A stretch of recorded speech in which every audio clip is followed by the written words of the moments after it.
अभी पीछे मैंने आपको rectangular component of a vector along a given direction को projection of the vector on that direction भी कहा था, और ये भी कहा था यह उस वेक्टर का उस दी हुई दिशा में कितना इफेक्ट होगा। ये तो देखो, जब हमें डॉट प्रोडक्ट आ जाता है तो ये चीज़ें निकालनी बहुत आसान हो जाती हैं। तो अभी मैं जो चीज़ सिखा चुका हूँ उसको दोबारा से बता रहा हूँ एक अलग ढंग से। क्या निकालूंगा मैं? प्रोजेक्शन निकालूंगा। प्रोजेक्शन माने रेक्टेंगुलर कंपोनेंट। प्रोजेक्शन और इफेक्ट और रेक्टेंगुलर कंपोनेंट। प्रोजेक्शन और इफेक्ट ऑफ ए, ये बहुत इम्पोर्टेंट बात है। मेरा मन करता है मैं इसके साथ वेरी वेरी वेरी इंपॉर्टेंट पता नहीं कितनी बार बोल दूं।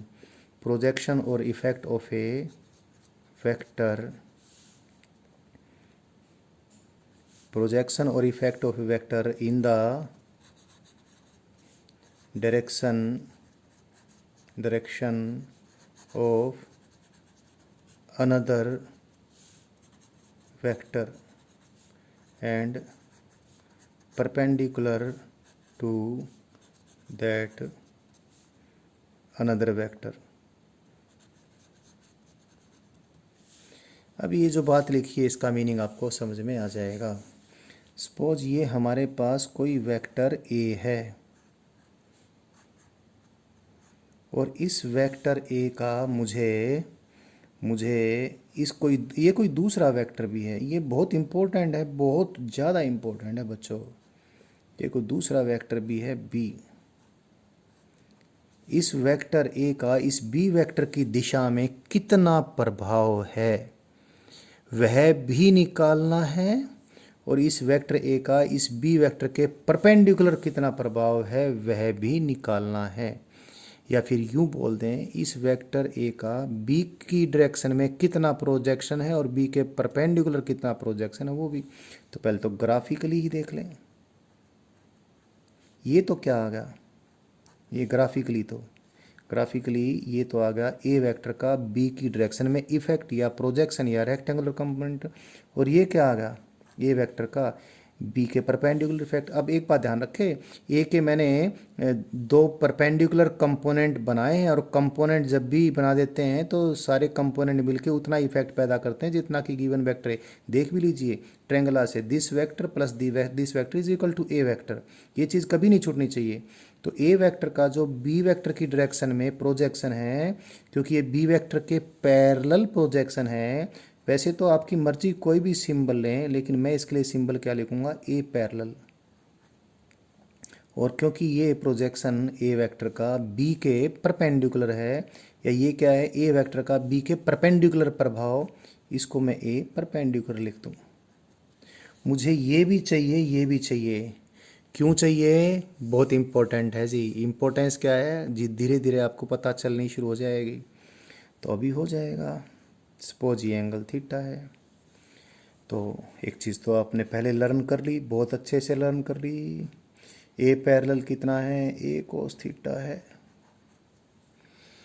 इस वेक्टर का इधर कितना रेक्टेंगुलर कंपोनेंट होगा? ए कोस थीटा। या वैसे इस ट्रायंगल को देख करके देख लीजिए आप, ठीक है। और क्योंकि कई बार क्या होगा, वेक्टर्स दे रखे होंगे रेक्टेंगुलर कंपोनेंट वगैरह के फॉर्म में, और ये एंगल दे भी नहीं रखा होगा। अगर ये एंगल मालूम होता तो हम डायरेक्ट लिख देते ए पैरेलल इतना है। लेकिन कई बार ये नहीं मालूम होता तो हम इसको ऐसे लिख दें, इसको बी से मल्टीप्लाई भी कर दें। What is B? B vector की मैग्नीट्यूड। और बी से डिवाइड भी कर दें। देखो, बी से मल्टीप्लाई और डिवाइड कर दिया तो किसी का कुछ नहीं बिगड़ा है। But you know A vector dot B vector A B cos theta होता है। तो ए बी कोस थीटा को क्या लिख दूँ मैं? ए वेक्टर डॉट बी वेक्टर लिख दूँ। ये हो गई जी बहुत ज़बरदस्त बात। तो किसी वेक्टर ए का किसी दूसरे वेक्टर की डायरेक्शन में कितना प्रभाव, या तो ए कोस थीटा लिख दें, अगर थीटा नहीं मालूम तो क्या कर दें? वेक्टर ए का वेक्टर बी के साथ डॉट प्रोडक्ट लिया और उसको बी से डिवाइड कर दिया। ये इस प्रकार से आ जाएगा। लेकिन कई बार कई बार हम और भी सजा के इसको लिखते हैं।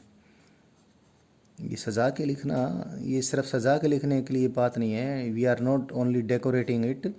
ये बड़ा बढ़िया सा रहेगा, कई बार आपको पता चल जाएगा क्यों। मैंने बी को, बी डॉट प्रोडक्ट किसके लिए लिया, ए वेक्टर का डॉट प्रोडक्ट किसके लिए लिया, किसके साथ ले लिया, बी वेक्टर के बजाय B vector divide by B. B तो स्केलर है, ये वेक्टर तो जब है जब ये वेक्टर है, मैग्नीट्यूड तो स्केलर ही होती है। बट आपको कुछ याद आ गया होगा क्या, किसी वेक्टर को उसकी मैग्नीट्यूड से डिवाइड कर दें तो क्या आ जाता है, उस वेक्टर की डायरेक्शन में यूनिट वेक्टर आ जाता है। तो इसको कैसे लिख सकता हूँ, A vector dot B cap. B cap माने, B cap means a unit vector in the direction of vector B itself. So take care, किसी वेक्टर ए का किसी दूसरे वेक्टर की डायरेक्शन में कितना प्रभाव कैसे निकाल रहे हैं, ए वेक्टर का बी वेक्टर के साथ डॉट प्रोडक्ट लेके और बी वेक्टर की मैग्नीट्यूड से डिवाइड करते हैं। या फिर कई बार बी वेक्टर दिया ही नहीं होता, इधर कोई यूनिट वेक्टर दिया होता है और आपसे ये पूछ लिया जाए इस ए वेक्टर का इस यूनिट वेक्टर की डायरेक्शन में कितना प्रभाव, तो फिर हमें डायरेक्ट ये कर देंगे ए वेक्टर डॉट बी कैप। जैसे कोई वेक्टर इधर है, कोई वेक्टर है वेक्टर पी, और इधर ये डायरेक्शन, अक्सर डायरेक्शन को यूनिट वेक्टर के जरिए बताया करते हैं। ये डायरेक्शन है कोई एन कैप, तो हम ये पूछें पी वेक्टर का एन कैप डायरेक्शन में कितना इफेक्ट है, तो ये कितना आ जाएगा, इधर इधर आ जाएगा P vector dot N cap आ जाएगा। तो ये चीज़ भी आपने, मैंने कहा था ये सिर्फ डेकोरेट करके नहीं लिखने वाली बात है, इंपॉर्टेंट बात है। इंपॉर्टेंस आपको अभी शायद कुछ समझ में आई होगी, नहीं तो और बाद में आपको समझ में आती ही चली जाएगी। तो ये क्या आ गया, ये आ गया पी वेक्टर का इधर इफेक्ट या प्रोजेक्शन। तो ये तो हो ही गया। तो हमें हमें क्या निकल गई, ए पैरेलल की मैग्नीट्यूड तो निकल गई। ए पैरेलल निकल गया तो ए परपेंडिकुलर भी निकल जाएगा। कैसे, पाइथागोरस थ्योरम यूज कर लें। ए परपेंडिकुलर बराबर है, पाइथागोरस थ्योरम यूज किया ना, तो ये दिस इज इक्वल टू, इसकी मैग्नीट्यूड बराबर है इसका स्क्वायर माइनस इसका स्क्वायर। ए तो पहले ही मालूम है और ए पैरेलल की मैग्नीट्यूड आपने पहले निकाल ही ली, तो इस प्रकार से ए परपेंडिकुलर भी निकल जाएगा। तो डॉट प्रोडक्ट को इस्तेमाल करके ये जो हमने काम किया है, इसका मैं एक बहुत अच्छा सा एग्जांपल दे देता हूँ। अच्छा सा एग्जांपल ये वैसे ही नहीं है, आप मैग्नेटिज्म जब पढ़ेंगे तो ये आप इसको यूज़ भी करेंगे। एक सिंपल सा एग्जांपल है, एक कोई चार्ज पार्टिकल है, प्रैक्टिकली इम्पोर्टेंट है, ये जो इम्पोर्टेंट है वही करवा रहा हूँ। ए charge particle is moving with A velocity, charge particle की वेलोसिटी है कितनी, 5 मीटर पर सेकंड आई कैप। आई कैप का मीनिंग क्या है, देखो चार्ज पार्टिकल की वेलोसिटी एक्स डायरेक्शन में है, मैग्नीट्यूड कितनी है 5 metre per second, and it is moving in a magnetic field. Magnetic field के लिए सिंबल बी होता है, मैंने यूनिट डायमेंशन मेजरमेंट के वीडियोस में आपको बताया था।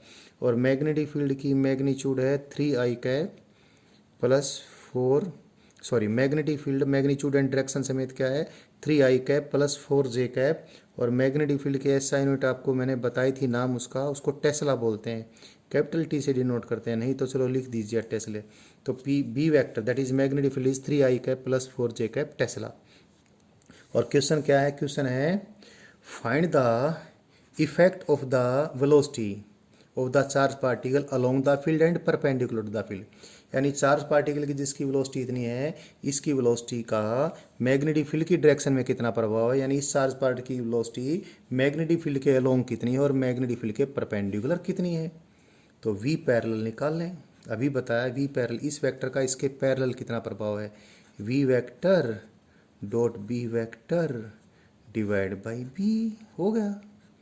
वी वेक्टर ये है, बी वेक्टर इनका डॉट प्रोडक्ट ले, I X X component multiply हो गए 5 मल्टीप्लाइड बाई 3 15, और क्योंकि इसका जेड इसका जे कंपोनेंट देखो है नहीं ना, 0 इंटू जे कैप है, तो जे कंपोनेंट तो इसका वाई कंपोनेंट तो है ही नहीं, तो 0 इंटू 4 कितना 0 प्लस 0, क्या आ गया V vector dot B vector आ गया। डिवाइड बाई क्या करते हैं, डिवाइड बाई बी, बी की मैग्नीट्यूड कितनी है 3 का स्क्वायर 9 प्लस 4 का स्क्वायर 16 स्क्वायर रूट 9 प्लस 16 25, 25 का स्क्वायर रूट 5। ये सारा कुछ टेस्ला से टेस्ला कट जाएगा, ये क्या आएगा मीटर पर सेकंड आ जाएगा। इतने मीटर पर सेकंड। ये 15 है, नीचे 5 है, कितना आ गया 3 metre per second. So the effect of the velocity of this particle in the direction of magnetic field is 3 metre per second. Important है ये बहुत, बाद में आपको समझ में आएगा इतना इंपॉर्टेंट क्यों है। और v की वेलोसिटी का मैग्नेटिक फील्ड के परपेंडिकुलर कंपोनेंट निकाल लें। पैरेलल तो निकल गया, परपेंडिकुलर यहाँ से इस फार्मूले को यूज़ कर लें। What is that, A square, यानी ए क्या है यहाँ पर वी स्क्वेयर कितना 25 माइनस क्या वी पैरेलल कितना आ गया 3, 9, 16 का स्क्वायर रूट 4, तो कितना आ गया 4 मीटर पर सेकंड।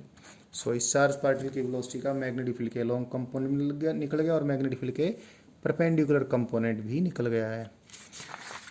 सो हमने dot product of two vectors learn कर लिया, उसको हमने अप्लाई करना भी सीख लिया है। अब डॉट प्रोडक्ट तो हमने यानी स्केलर प्रोडक्ट तो फिनिश कर दिया है। अब क्या सीखेंगे हम, वेक्टर प्रोडक्ट और cross product of two vectors.